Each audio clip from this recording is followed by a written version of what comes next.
Hello everyone and welcome back to my channel. So my name's Katie and today I'm going to be doing my favourite spooky Sapphic books for October. So obviously I love Sapphic books and I also love like creepy spooky books. So put them together and you just have the best combination.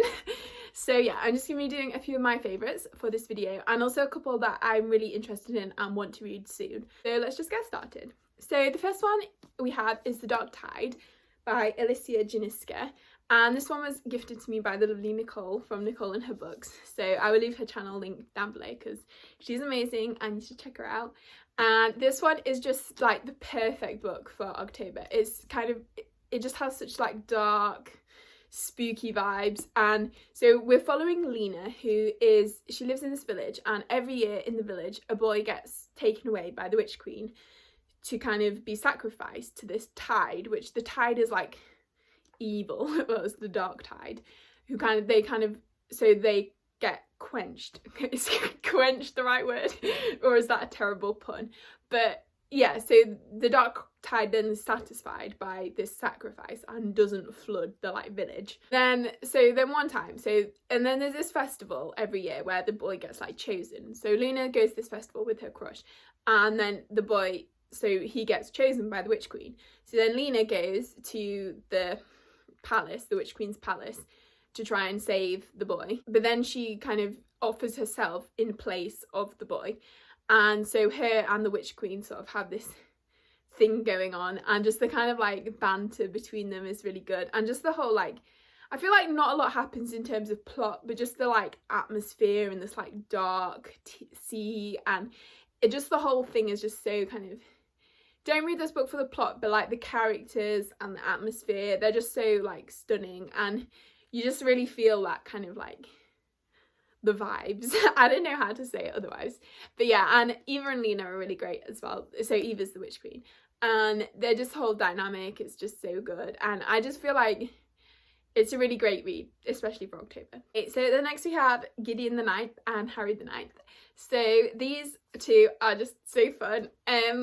The audiobooks are amazing. I listen to them both on audio, and the narrator, Moira Quick, does such a good job. So we're following Gideon, who is oh, Gideon. She is such a hilarious character, honestly.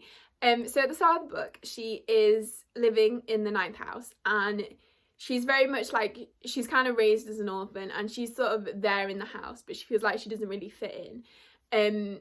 And Harrowhawk is the kind of the like princess of the house almost. I think she's called the High Priestess. And Gideon and Harrow have very like,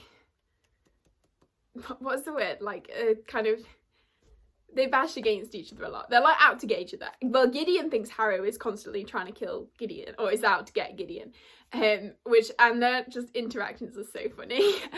But then one day Harrow is going to this other like house to try and become a lictor, which is this kind of thing which is like the kind of almost level up of magic. So in the world you have necromancy, and the different houses have like different kinds of necromancy, and then but the lictorhood is like this like next level, kind of ascending almost to godhood.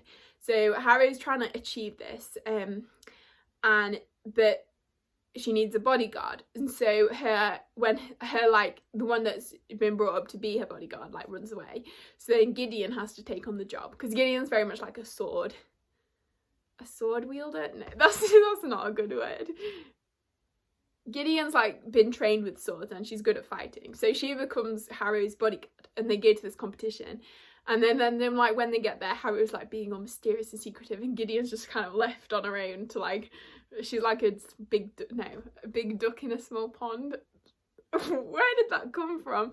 A small fish in a big pond, and she's just quite lost, and like she starts interacting with like the other houses, and all these different like kinds of necromancy are there, which is so cool. So yeah, I love both Gideon and Harrow as characters and as books. And then Harry the Ninth, what a book. It just works. It makes zero sense, but it works, especially the end of the book. So I feel like the first 50% I was so confused, and I was like, am I gonna like this book? I don't know.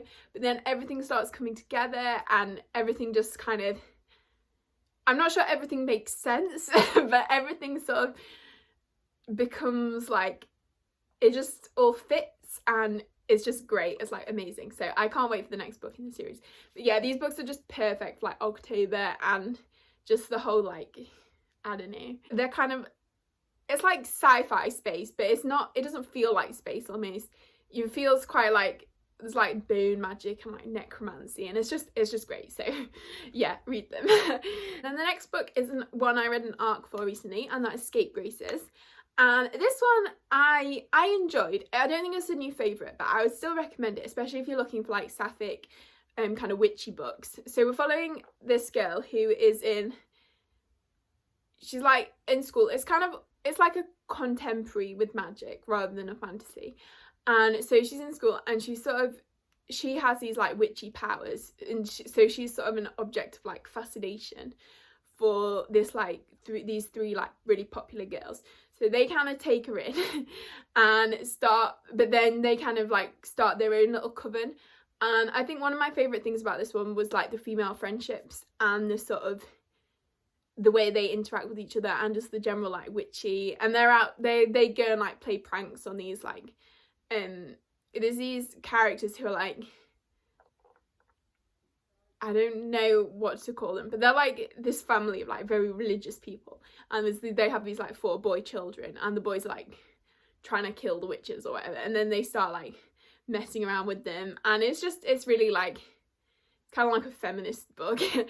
And yeah, it's very sapphic as well. I feel like the main character is a lesbian, and then one of the other 2 characters is bi, or 2 of the other characters are bi, I think.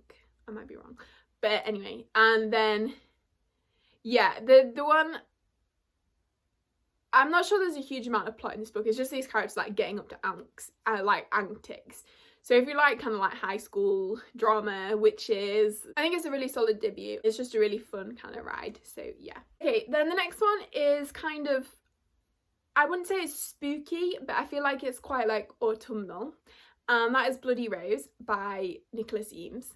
And this one, Tam, the main character who like narrates it, she's the kind of bard, and she's telling the story of Bloody Rose, who's the title character, although I would say Tam is the main character. And so Bloody Rose, well, Rose has her band of like mercenaries, and they kind of go around like doing shows to like kill monsters, and then they sort of I can't really remember the plot, to be honest.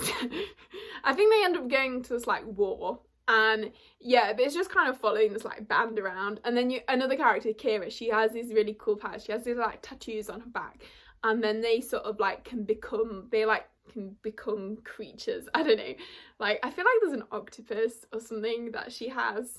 But anyway, so that's really cool. And I feel like just the whole vibes, like it's like a big forest. The like, what is it called? The Wild.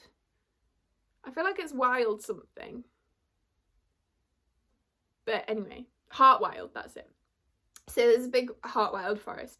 And then, yeah, and you're just kind of following this like crew around. It's really fun, but it's also really emotional as well at times. And I feel like it just kind of has those like autumnal vibes. I don't know what that is. Rain. And yeah, and then Tam and Kira have a relationship as well. So that's kind of the sapphic element. So yeah, it's really fun. And I feel like I like Bloody Rose more than Kings of the Wild as well, because Kings of the Wild is its like companion book, but I feel like Bloody Rose just, I feel like this is a bit sexist, but I'm gonna say it anyway because, you know, Kings of the Wild is more a book for like men, and Bloody Rose is more of a book for women. I don't know why, I just feel that way. But yeah, feel free to cancel me for saying that.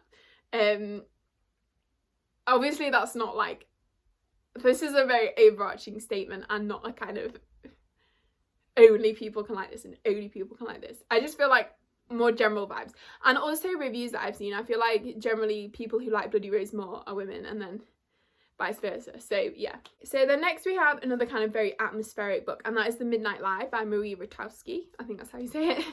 And this one is set in the same world as the Winners trilogy, but I feel like I haven't seen that many people read The Midnight Lie. Well, if you've seen it, I think I've seen a few people, and quite mixed reviews, but I've seen some people who love it, and I really loved it. I think just it's another one similar to The Dark Tide in that it's quite like atmospheric and quite character driven, and there isn't really a lot of plot, but I feel like the whole like it's set in like quite a city which is quite like self-contained, almost on an island.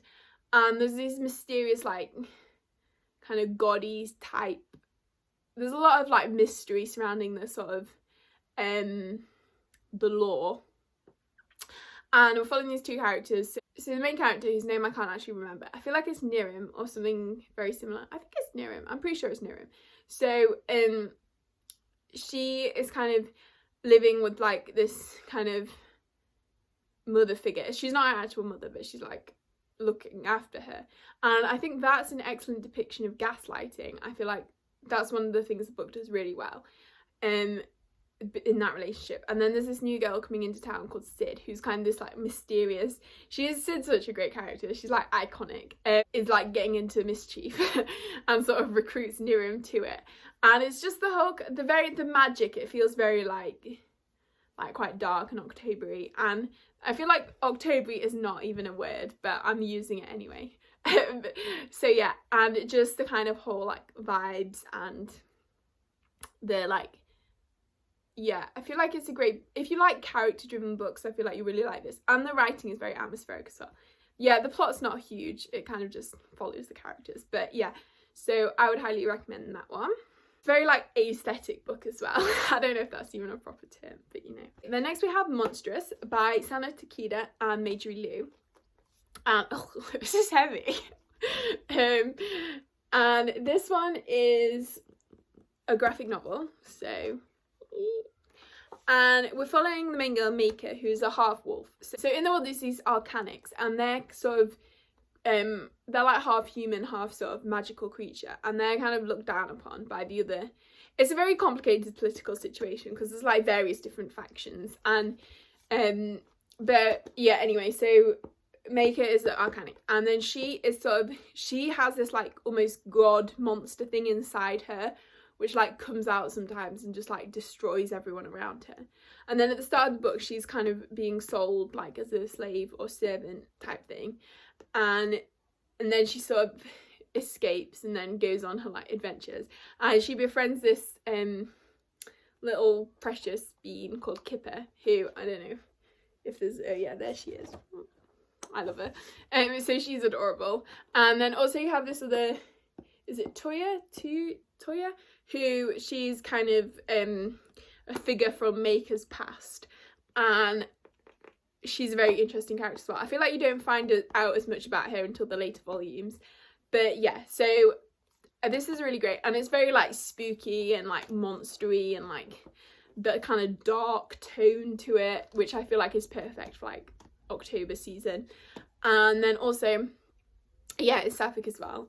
So yes, it's a great one to read. I feel like if you're trying to get into graphic novels, well, maybe this isn't the best place to start. Well, if you like if you read a lot of adult fantasy, I feel like you'll find this easy.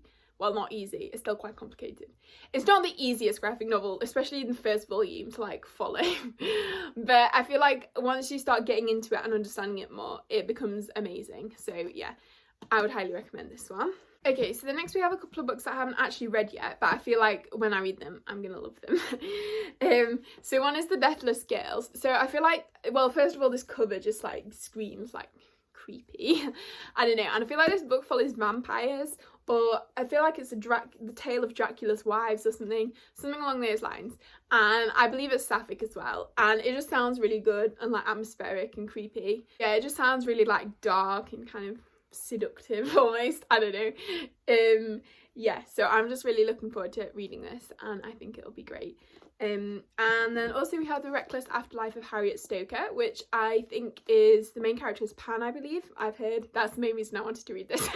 And also it has ghosts in, which ghosts, I love ghosts. So yes, and the front looks just quite creepy as well. There's like just this kind of house with the like windows on, so it seems quite creepy. I'll just read the blurb because it sounds so good. So it says, when Harriet Stoker dies after falling from a balcony in a long abandoned building, she discovers a group of ghosts, each with a special power.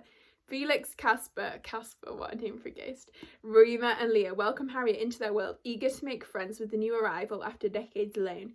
Yet Harriet is more interested in unleashing her own power, even if it means destroying everyone around her. But when all of eternity is at stake, the afterlife can be a dangerous place to make an enemy. So it just sounds so fun. I don't know. I love like ghost books and just like afterlife, and it sounds like perfect for October. And also, yeah, I believe it's Sapphic, so I'm very excited. So yes, so that is everything. I hope you enjoyed this video, and if you have any recommendations for me for like spooky Sapphic books, then please leave them down below because I would love to read them. And yes, so if you enjoyed the video, please give it a like and consider subscribing if you haven't already. And I hope you're all having a great day, and I will see you next time.